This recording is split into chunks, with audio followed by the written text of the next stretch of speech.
Assalamualaikum warahmatullahi wabarakatuh. Alhamdulillahirabbil alamin.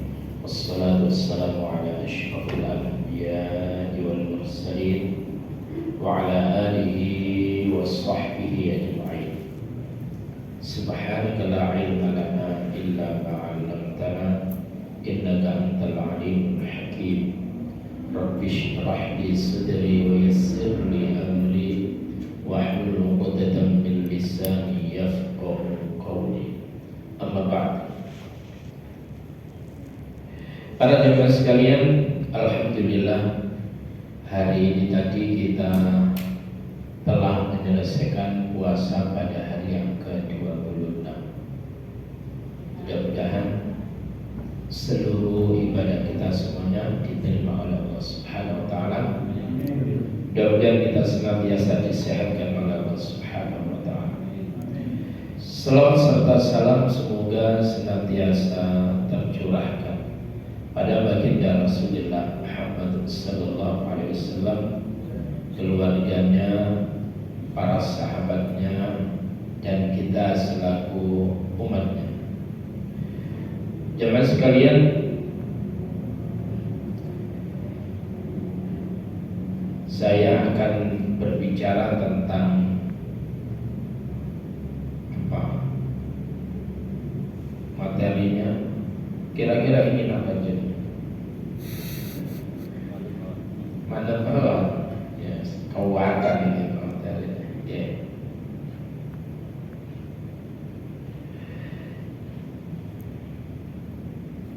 Ketika dulu pada saat menjelang Ramadan, mulai bulan Rajab, Sya'ban, kita berdoa kepada Allah. Doa itu adalah Allahumma barik lana fi Rajab wa Sya'ban wa ballighna Ramadan. Ya, masih ingat itu ya? Mumpang awak dhewe kepingin sampai dengan Ramadan. Allahumma ya Allah, barik lana, berkailah kami fi Rajab, di dalam bulan Rajab ini, wa Sya'ban, dan pada bulan Sya'ban, wa ballighna Ramadan, dan berikan kami untuk sampai kepada bulan Ramadan. Itulah jalur awak dhewe gitu tau. Untuk apa? Nah sekarang kita ini sudah diciptakan Ramadan sebagai arti. Kita sudah berbuat apa? Bahasanya tamu Ramadan tengok. Penyambutan kita kepada Ramadan itu bagaimana? Apa marine hadirkan tamu marine dibeli kedak wis ditinggal maca Quran, ditinggal WA-an, tamu ngombe gak ngombe yo wis apa jare apa gitu.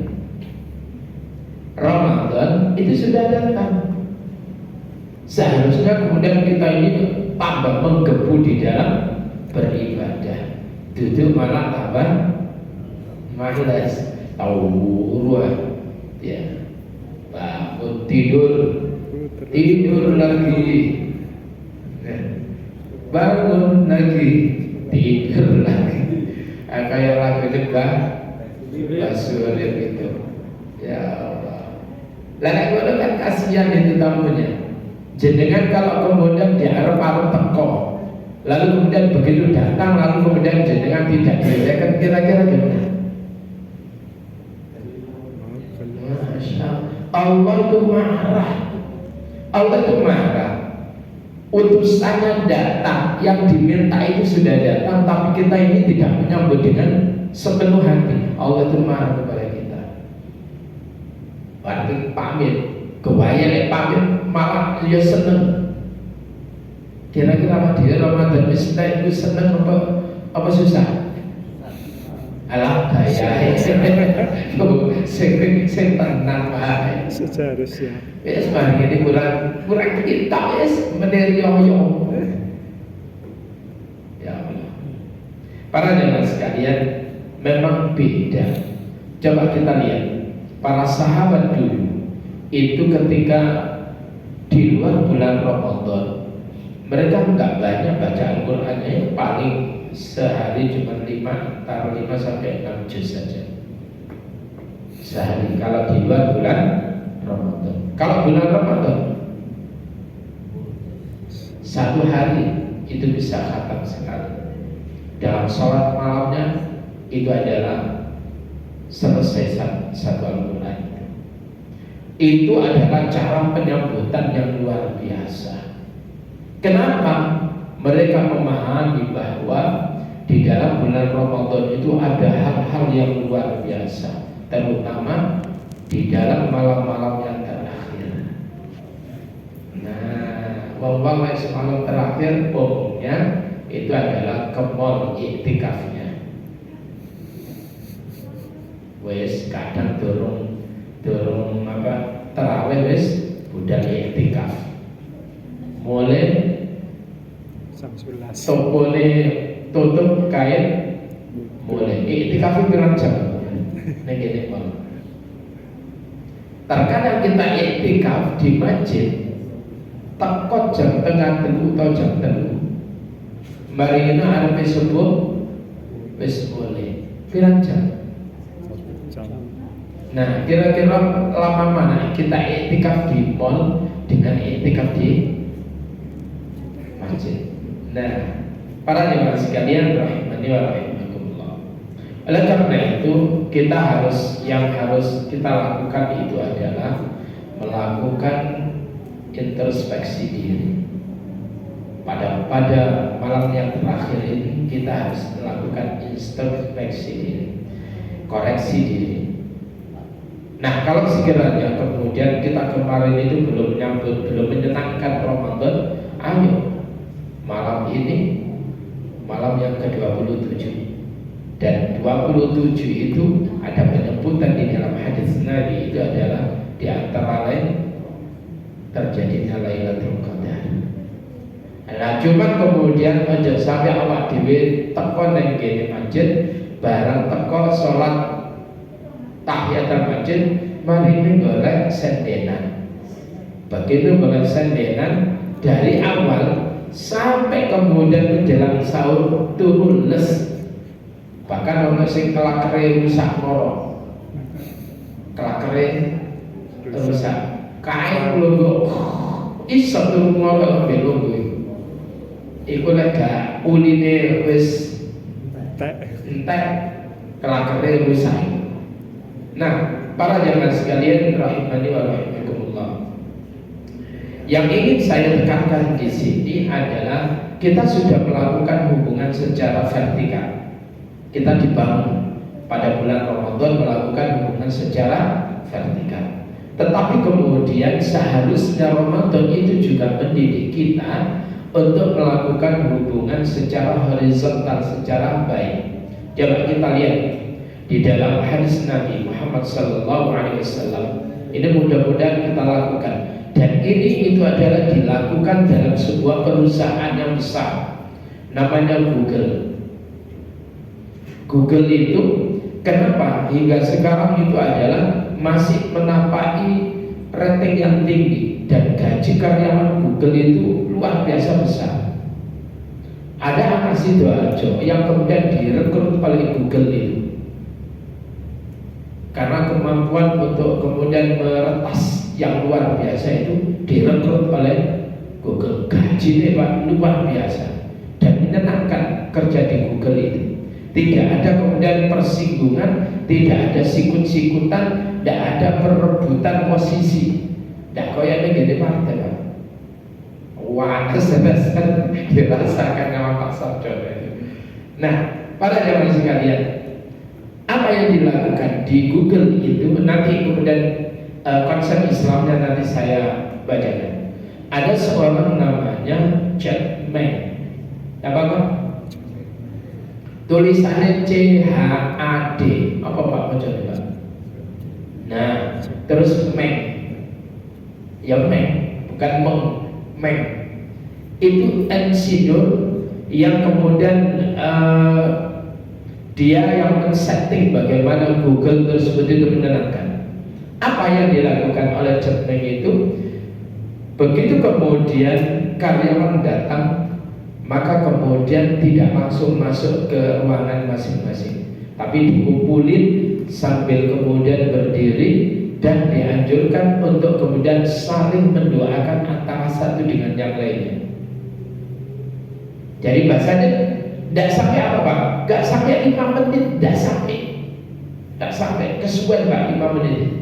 Lalu kemudian disarankan A, B, C, D itu semuanya karyawan, A dengan B dengan C dan sebagainya. Terus begitu. Apa kata instruksinya? Doakan saudara-saudaramu, teman-temanmu ini, silakan kau pilih nanti. Setiap nanti dalam 10 menit sempatkan 10 detik untuk mendoakan saudara. 10 detik itu sudah apa? Neganya ini, ya Allah, tak saya Islam nih.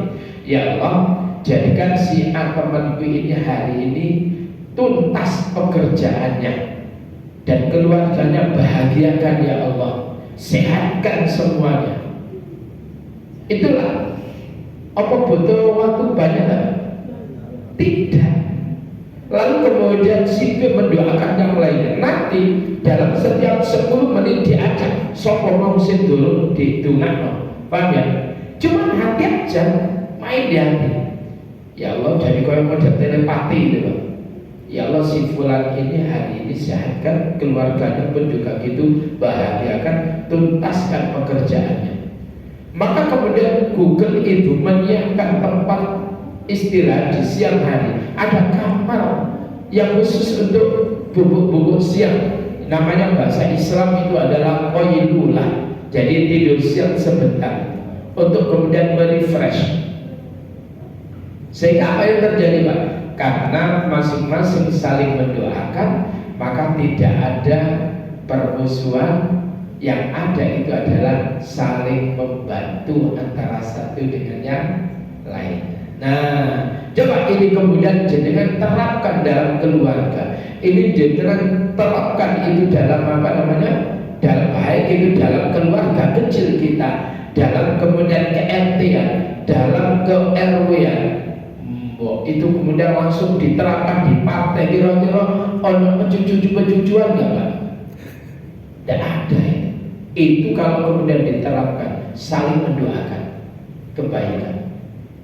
Apa kata Rasulullah Sallallahu Alaihi Wasallam terkait dengan ini?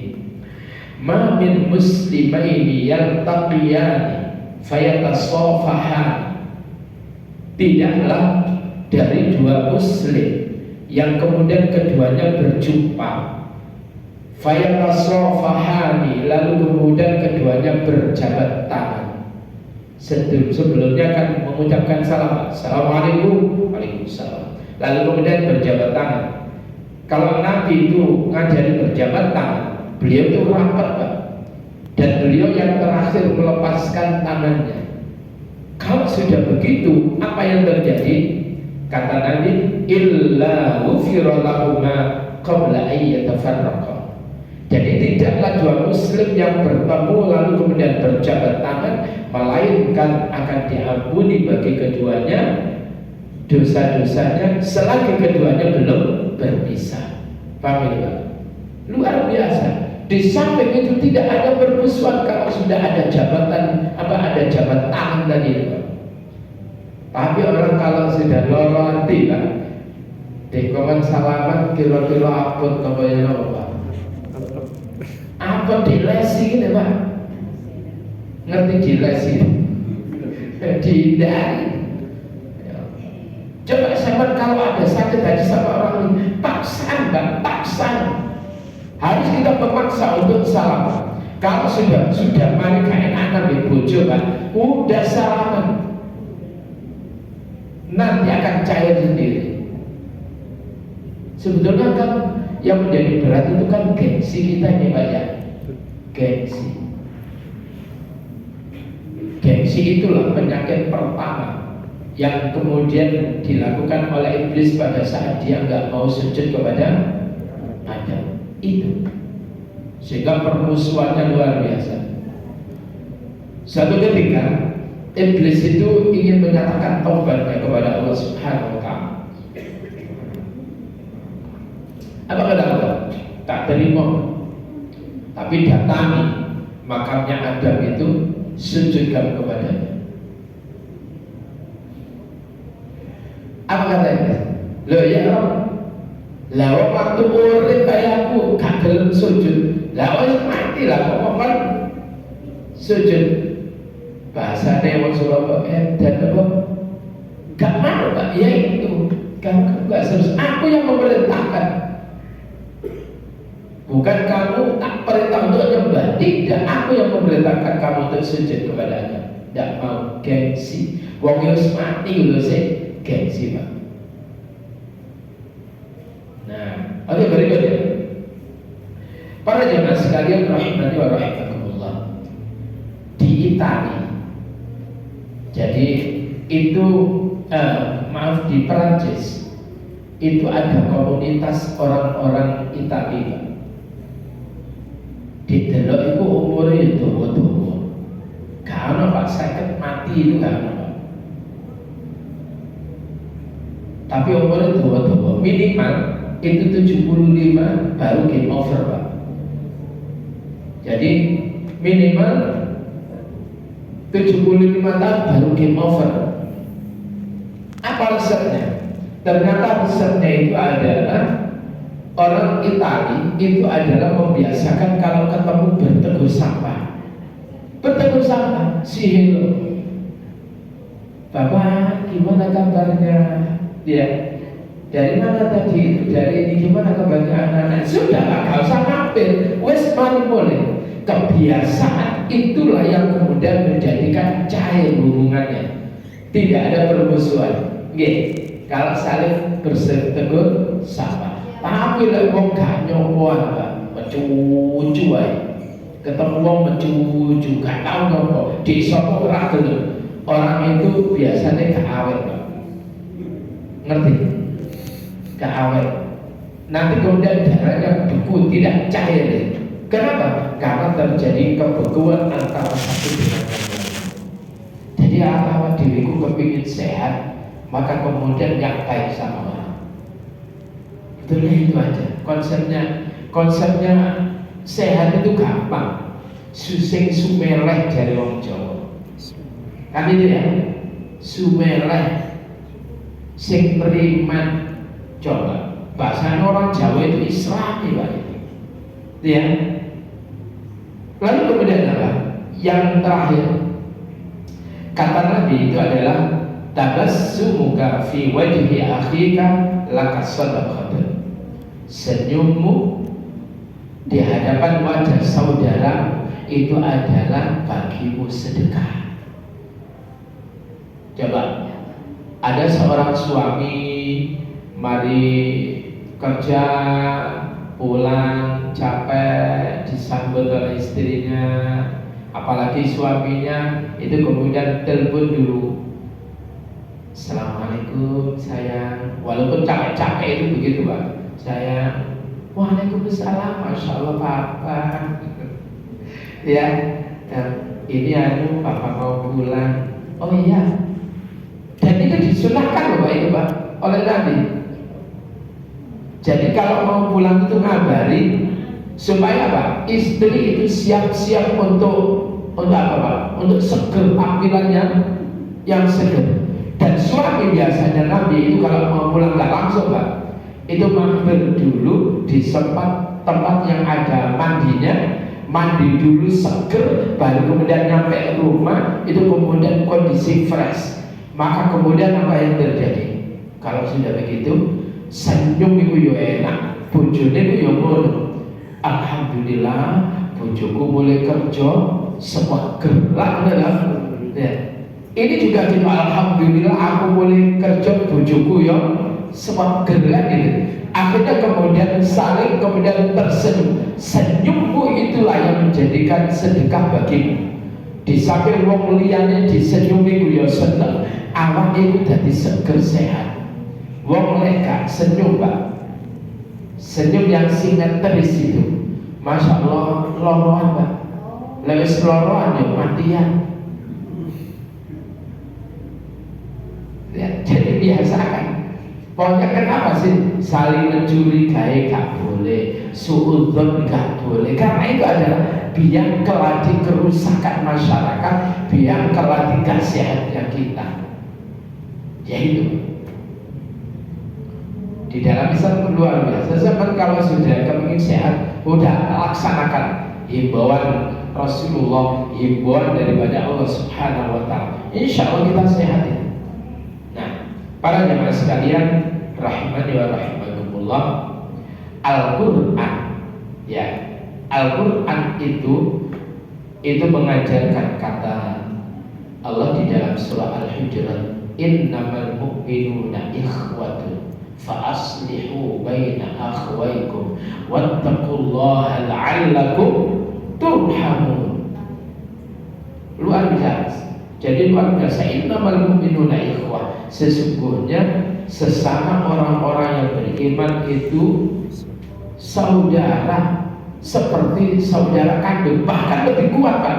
Saudara, ada ikatan keimanan itu lebih kuat daripada saudara kandung yang berbeda akidahnya. Masya Allah, beda Pak.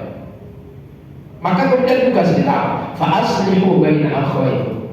Lek ana dulurmu sing padu tukaran, maka aslihu, damaikanlah di antara kedua saudara kalian. Ya, wattaqullah, dan takwalah kalian kepada Allah, la'allakum turhamun, agar supaya kalian dirahmati oleh Allah Subhanahu Wa Taala. Maka saya kepingin itu adalah setelah kemudian kita sholat atau di musola, ojo sampai Pak antara satu dengan yang lainnya gak kenal, sholatnya bareng, bahkan kadang ya pepet-pepetan, tapi gak kenal itu. Lo kok iso? Coba, ya oleh itu. Sekarang gak boleh lagi. Jamaah tidak hanya sekedar fisik kita, tetapi kemudian rohani kita, sosial kita pun juga harus berjamaah. Dengan jamaah itulah kemudian kita akan kuat. Nah, yadullahi ma'al jamaah, pertolongan Allah itu bersama dengan persatuan umat itu. Demikian, kurang lebihnya mohon maaf. Assalamualaikum warahmatullahi wabarakatuh. Waalaikumsalam.